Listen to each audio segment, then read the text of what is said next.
unfortunately, about a year and a half ago, I had a horse riding accident, and which resulted in me experiencing some broken bones, which were my neck, my back, and unfortunately a damage to my spinal cord. So I was treated at Ipswich Hospital and went in kind of as into accident emergency, and then was transferred to the trauma ward.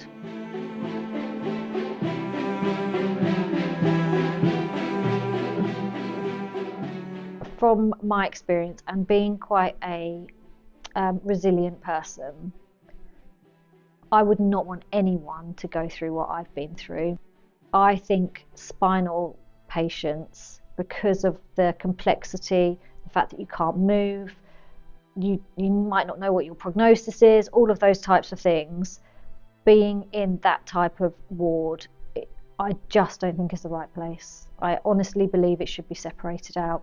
And I know that will cause all sort of logistical and, space nightmares for them in a hospital environment. But if they want their patients to recover and actually, feel that they can get better, rather than then having to come back into services because they haven't recovered fully or haven't kind of been given the care that they needed. And I think it's also making sure that people who don't work in a spinal team understand what spinal patients are going through. So when you go for an x-ray and you haven't stood up for 2 weeks and you have zero muscle in your legs and they say, could you stand up for this period of time and raise your arms? It's just those radiographers just obviously didn't grasp how hard that was for me, and we couldn't do the x-ray. And it was really upsetting because that x-ray was kind of my ticket to getting through to having my surgery. So it would have, I was just really keen to have an x-ray and get it done, and I didn't feel very supported by them. So I think that people understanding the implications of a spinal injury is really important. And the only other one thing was just sort of the aftercare from surgery. So surgery, absolutely, as it should be. The pre-care, going in on the day, being looked after, going down for surgery, the team in the, looking after me were incredible. But the minute I got back onto the ward, I felt like they wanted me out of hospital. They just couldn't get me out quick enough.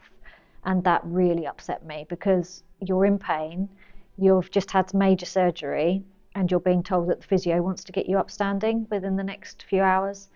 And the nurse even said at that point, I don't think you should be asking her to do that. You can clearly see she's not ready.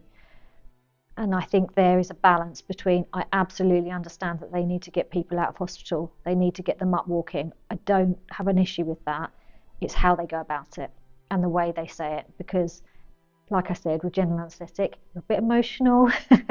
You're a bit stressed because you've just been in surgery for 6 hours and you're in horrendous pain, to then kind of feel like there's pressure put on you to get home when you know someone else has got to look after you, and you just think, I want to be here because I know they can look after me better.